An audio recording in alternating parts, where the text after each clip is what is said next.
अभी हमने स्टार्ट किया मैश एनालिसिस, तो हमने कंसीडर किए सर्किट में सिर्फ वोल्टेज सोर्सेस थे, फिर हमने कंसीडर किए सर्किट में करंट सोर्सेस भी आ गए थे आपके पास।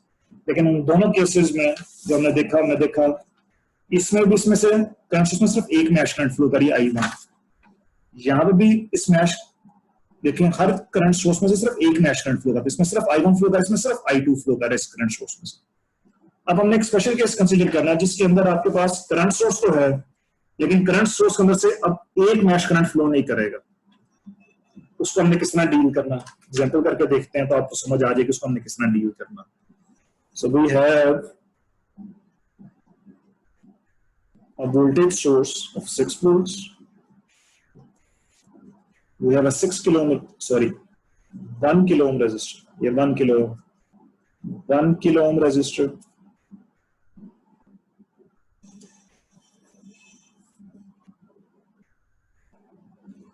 We have another 1 kilo ohm resistor. We have a 2 milliampere current source. We have a 2 kilo ohm resistor. We have a 4 milliampere circuit or current source. We have a 2 kilo ohm resistor, and this is I naught that we need to find out by using mesh analysis. We have to find out the value of I naught by using mesh analysis. We have 6 volts, 1 kilo ohm, 1 kilo ohm, 2 kilo ohm, 2 kilo ohm, 4 milliamperes, 2 milliamperes, and I naught is unknown that we have to find out by using mesh analysis. As always, as far as the analysis is concerned, it is very simple. How? It is something like this. This is say I1, and let us say that this is I2. Let me say that this is my I3.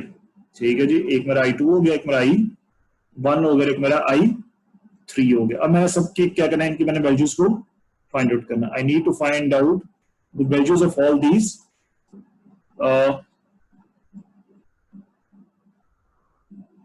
mesh currents.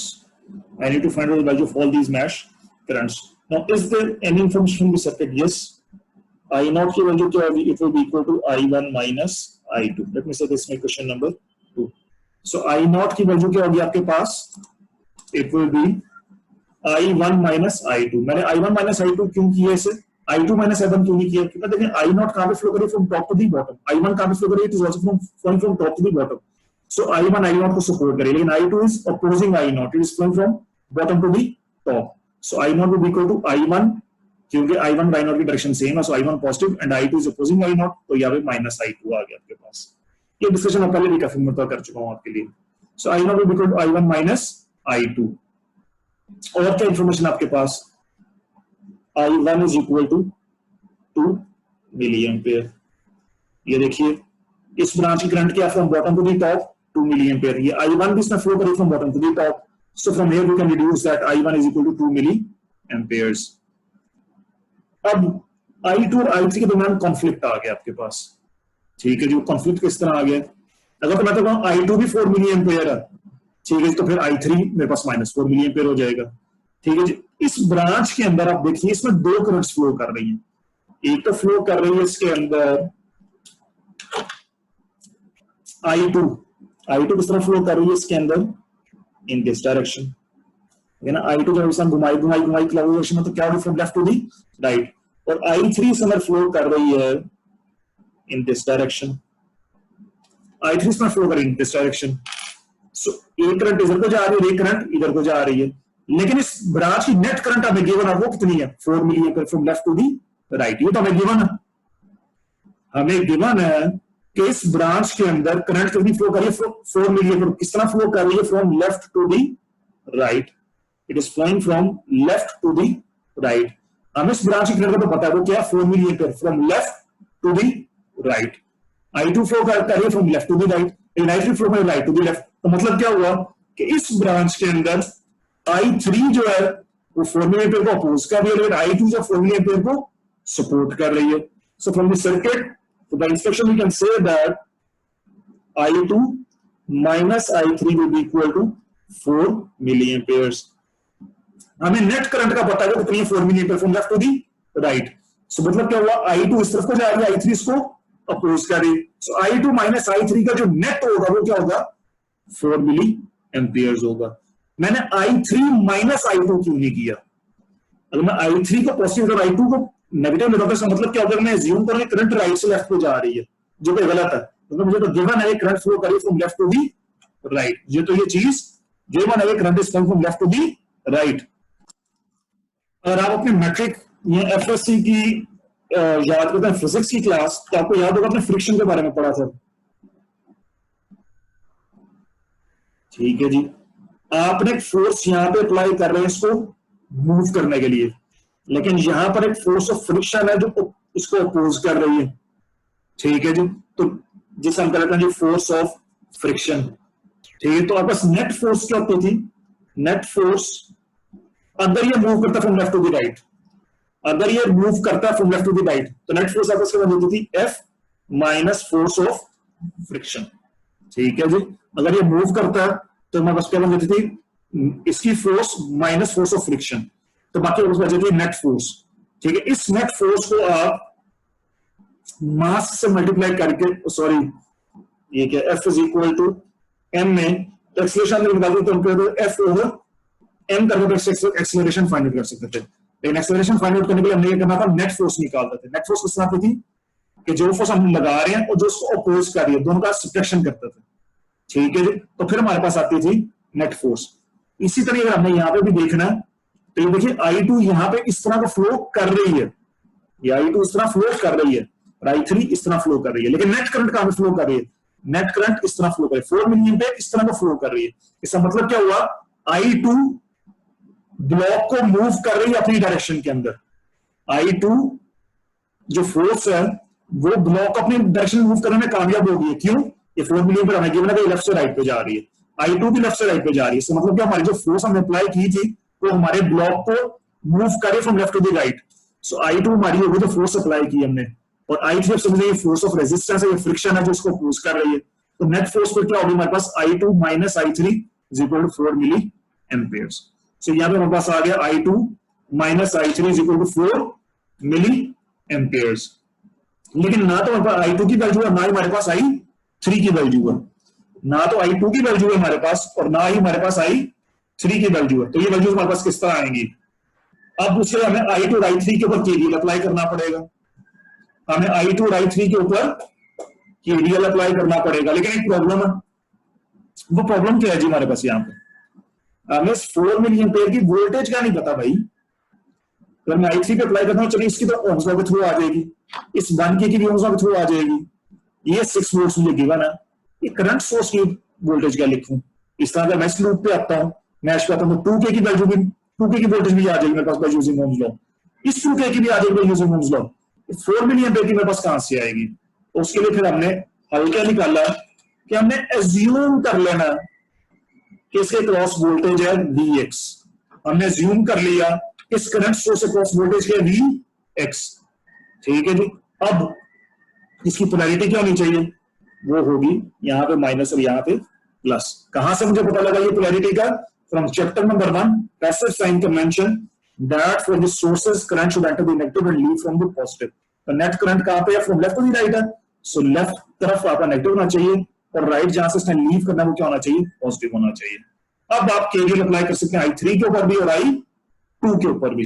तो मैं apply करता हूं पहले I2 के ऊपर.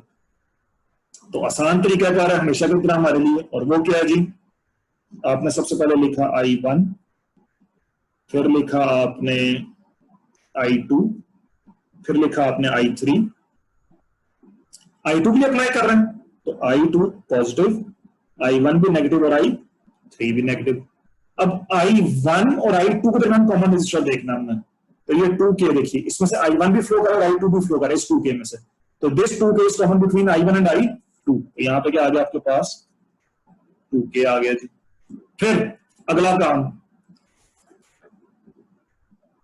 I2 कौन कौन सा रेजिस्टर में से फ्लो कर रहा है, I2 कौन कौन सा रेजिस्टर में से फ्लो कर रहा है, I2 2K में से भी फ्लो कर रहा है, 2K में से भी फ्लो कर रहा है, इन दो रेजिस्टर में से I2 फ्लो करता है, ये दोनों यहाँ पे ऐड अप हो गया आपके पास 2K प्लस 2K। कोई ऐसा रेजिस्टर जो I2 और I3 के में कॉमन हो, कोई भी ऐसा रेजिस्टर नहीं है जो I2 और I3 के में कॉमन हो। यहाँ पे करंट सोर्स कॉमन है लेकिन कोई रेजिस्टर नहीं जो I2 और I3 में कॉमन हो, तो ये आ गया 0। लेकिन एक छोटी सारी चीज और रह गई कि ये जो वोल्टेज है वो क्या हो गई माइनस Vx, ये वोल्टेज क्या हो गया आपके पास माइनस Vx, तो यहाँ पे आपके पास आ गया minus Vx is equal to 0। ठीक हो गया जी, ये आ गया आपके पास क्या आ गया जी इक्वल टू 0 आ गया आपके पास। ठीक हो गया जी। उसके बाद अब मैंने अप्लाई करना है KVL एट,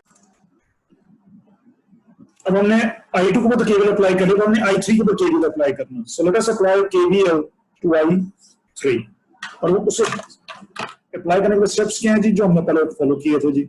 पहले आ गया जी I1,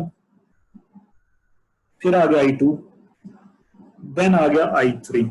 ठीक है, I3 के लिए अप्लाई कर रहे हैं तो I1 भी नेगेटिव, I2 भी नेगेटिव और I3 पॉजिटिव।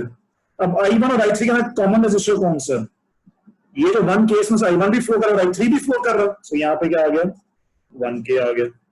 अब ये जो I2 है, I2 और I3 के दरमियान कॉमन रेजिस्टर है नहीं जी, कोई भी कॉमन रेजिस्टर नहीं है, ये करंट सोर्स तो कॉमन है लेकिन कोई रेजिस्टर कॉमन है I2 I3 के दरमियान, तो इसको हम क्या कर देते हैं जी 0। अब I3 कौन कौन सा रेजिस्टर में से फ्लो कर रहा है, इस 1K में से और इस 1K में से फ्लो करते हैं, यहाँ पे क्या आ गया 1K प्लस 1K। अब ये वाली वोल्टेज भी हमने कंसीडर नहीं की है अभी तक, अब तो हमने सब रेजिस्टर्स कंसीडर किए हैं ना, कॉमन रेजिस्टर्स कौन सा I1 I2 के दरमियान।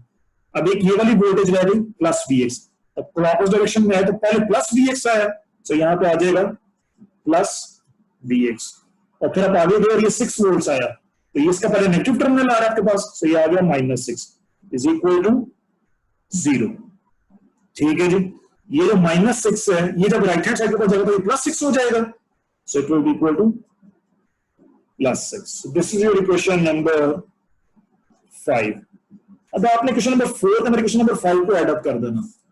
ये क्वेश्चन नंबर 4 जो आपने ऑब्टेन की थी by applying KVL to I2, और आप देखिए इसमें -Vx है और इसमें +Vx है, तो -Vx प्लस Vx से कैंसिल आउट हो जाएगा आपके पास। सब आपके पास आएगा क्या, सबसे पहले आगे ये वाली टर्म आ गई 4 + 5 करने के से, नहीं यहां से स्टार्ट करते हैं, पहले टर्म आ गया बस -2K I1, -2K I1, फिर ये वाली टर्म आ गई आपके पास +2K + 2K इंटू I2, ये टर्म 0 हो गई है, इसको मैं 0 कर देता हूं, ये -Vx प्लस Vx से कैंसिल आउट हो गया, तो मैंने Vx को भी यहां से राइट कर दिया। आगे इस इक्वेशन की तरफ हम आगे -1K I1, ये टर्म 0 हो गई, इसको 0 कर दिए, +1K + 1K into I3, +1K + 1K into I3, और ये जो +Vx है ये 0 हो चुका है आपके पास। ठीक है जी, और ये +Vx है ये -Vx आपस में कैंसिल आउट हो गए, इक्वल टू 0। ठीक हो गया जी, आपस में क्वेश्चन नंबर 6। ठीक है जी, अब नहीं, अब ये क्वेश्चन नंबर 6 नहीं बनी, अब 1K वाली 1K वाली टर्म्स इकट्ठी कर लीजिए, आपके पास क्या आ जाएगा -2K - 1K I1, ये बन जाएगा आपके पास -3K I1 plus 2K + 2K into I2 plus 1K + 1K into I3 is equal to 6। Sorry यहाँ पे इक्वल टू 6 है। ठीक है, यहाँ पे इक्वल टू 6 आएगा ना, ये वाली राइट हैंड टर्म हमने ऐड कर ली, लेफ्ट हैंड में हमने ऐड कर ली, राइट हैंड पे देखना यहाँ पे राइट हैंड पे 0, 4 का 0 राइट हैंड पे, 5 में राइट हैंड के ऊपर 5 में राइट हैंड के ऊपर 6 है, इसकी राइट हैंड पे 4 पे क्या 0, 5 राइट हैंड पे क्या है 6, so 6 + 0 is equal to 6, so this will be equal to 6। अब I1 की वैल्यू आपको गिवन है, so let me say that this is equation number 6।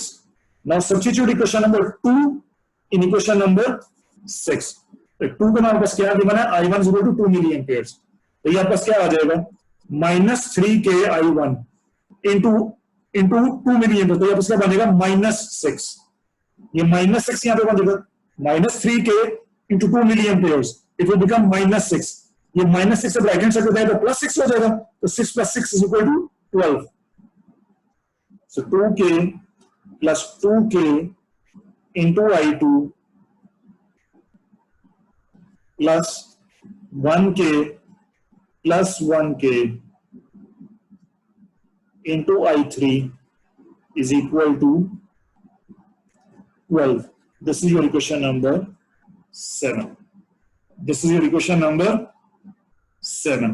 क्या 2k plus 2k into I2 plus 1k plus 1k into I3 is equal to 12. ये 6 है, ये 3k into I1 minus 3k into I1, ये I1 की value 2 milli एम्पियर, so minus 3k into 2 मिली is equal to -6.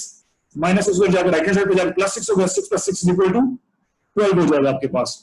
अब आप देखिए इक्वेशन नंबर 3 के अंदर दो अननोन्स है I2 and I3. Question number 7 में भी दो अननोन्स है I2 एंड I3. तो आप 3 एंड 7 को साइमल्टेनियसली सॉल्व कर सके I2 और I3 की वैल्यू फाइंड आउट कर सकते हैं जी. So by solving, the value of I2 will be equal to 3.33 milliamperes and the value of I3 will be equal to minus 0.67 milliamperes. So I2 की value भी आ गई, I3 की value भी आपके पास ये आ जाती है. Then from equation number 1, the value of I0 will be equal to I1 की वैल्यू कितनी है आपके पास 2 milliamperes minus 3.33 milliamperes and this will be equal to minus 1.33 milliamperes. So the value of I0 will be equal to minus 1.33 milliamperes. अब इसके अंदर एक दो चीजें कंसीडर करने वाली है, वो क्या है? देखिए इस पॉइंट के ऊपर यहां पर इसी क्वेश्चन को अगर मैं देखता हूं तो I1 वाली टर्म्स इकट्ठी कर लेता हूं जी. मैं I1 वाली टर्म्स इकट्ठी कर लेता हूं तो मेरे पास क्या आएगा? I will obtain minus 2k plus 1k into I1. 2k plus 1k minus का साइन कॉमन लिया into I1. फिर I2 वाली टर्म्स लिखूं, फिर I3 वाली टर्म्स लिखूं. फिर आगे आपके पास plus 2k plus 2k into I2 plus 1k plus 1k into I3 is equal to 6. ठीक है जी. मैंने इसी क्वेश्चन को इस तरह अगर लिख दिया, ठीक है, ये था ना -3k था ना, तो 2k plus 1k करके लिख दिया मैंने उसको, तो फर्क तो नहीं पड़ता जिसके साथ. ठीक है जी. अब ये देखिए जी, ये जो इक्वेशन मैं डायरेक्टली भी ऑब्टेन कर सकता हूं फ्रॉम दिस सर्किट. ये क्वेश्चन किस तरह आई थी आपके पास? ये क्वेश्चन आपके पास किस तरह आई? आपके पास इस तरह आई है कि आपने पहले I2 के ऊपर KVL अप्लाई किया. आपने सबसे पहले assumption ली करंट सोर्स के ऊपर कि भाई यहाँ पे माइनस इसके क्रॉस ये Vx वोल्टेज होगी. फिर आपने इसको KVL अप्लाई किया, यहाँ पे -Vx आ गया. फिर आपने I3 के ऊपर KVL अप्लाई किया, यहाँ पे +Vx आ गया. फिर आपने क्वेश्चन नंबर 4 और क्वेश्चन नंबर 5 को आपस में ऐड अप किया, तो आपका ये वाली क्वेश्चन आ गई. यानी कि आपने I2 पे KVL अप्लाई किया, फिर I3 पे अप्लाई किया, यहाँ पे Vx वोल्टेज अज्यूम करके फिर जो दो इक्वेशन आपस में ऐड अप किया, आपका ये वाली इक्वेशन आ गई. लेकिन ये वाली इक्वेशन आप डायरेक्टली भी लिख सकते हैं, ना तो आपको ये रिजम्पशन लेनी पड़ेगी, ना आपको क्वेश्चन नंबर 4 बनानी पड़ेगी, ना ही क्वेश्चन नंबर 5 बनानी पड़ेगी, ना ही इनका आपस में ऐड अप करना पड़ेगा. आप ये इक्वेशन डायरेक्टली भी लिख सकते हैं. And this can be obtained by using the supermesh, ठीक है जी. और वो सुपर मैश आपके पास क्या है? सुपर मैश बेसिकली आपके दिमाग के अंदर एक कॉन्सेप्ट बनेगा, ठीक है जी, जिसके अंदर आप इस करंट सोर्स को टोटली तौर पर दिमाग के अंदर अपने इग्नोर कर देंगे. ठीक है जी, आप इसको अपने दिमाग में टोटली इग्नोर कर देंगे, यहाँ पे ये करंट सोर्स लगा हुआ. ठीक हो गया जी. मैं आपको बताता हूँ, आप इसे इग्नोर करेंगे तो आपका सर्किट डायग्राम किस तरह बनेगा. सर्किट डायग्राम कुछ इस तरह बन जाएगी.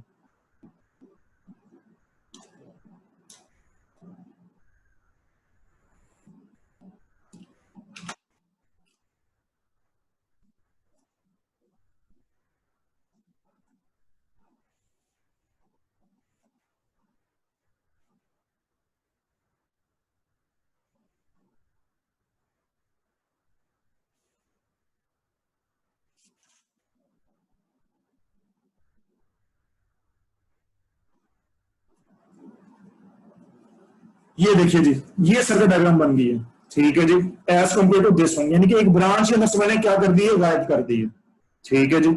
यहाँ पे आपके पास अभी भी I1 है, और यहाँ पर I2 है, और यहाँ पर I3 है आपके पास, ठीक है जी। यहाँ पे I1 बन गया, वहां पर I2 बन गया, और यहाँ पर आपस क्या बन गया जी, I3 बन गया, ठीक है जी। और ये जो टोटल है, ये जो टोटल क्लोज पाथ है,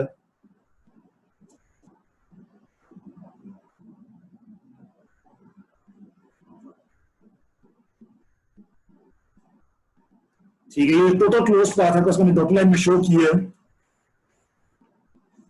मैंने डॉटेड लाइन में जो क्लोज पाथ शो की है यहाँ पे, ठीक है जी। ये आप समझ लें जी, आपके पास क्या बन गया जी, ये सुपर मैश आपने क्रिएट कर ली है, ठीक है जी। अब इस सुपर मैश पे आपने केवीएल किस तरह अप्लाई करना, अब आपने सुपर मैश पर केवीएल किस तरह अप्लाई करना।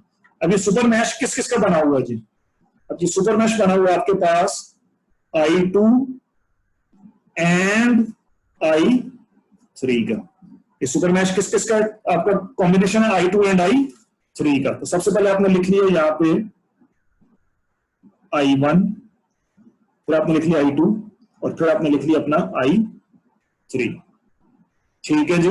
और अब आपने करना क्या है, अब सुपर मैश पे अप्लाई कर रहे हैं, तो सुपर मैश का कौन कौन सा हिस्सा है, I2 और I3 सुपर मैश का हिस्सा है, तो I2 भी पॉजिटिव और I3 भी पॉजिटिव, और बाकी कौन सी बची, I1, तो I1 को आपने क्या कर दिया जी, नेगेटिव। अब I1 का सुपर मैश के साथ कॉमन रेजिस्टर कौन कौन सा है, I1 का सुपर मैश का कॉमन रेजिस्टर कौन सा है। अब सुपर मैश में क्या क्या है, I2 भी सुपर मैश और I3 भी सुपर मैश के अंदर है।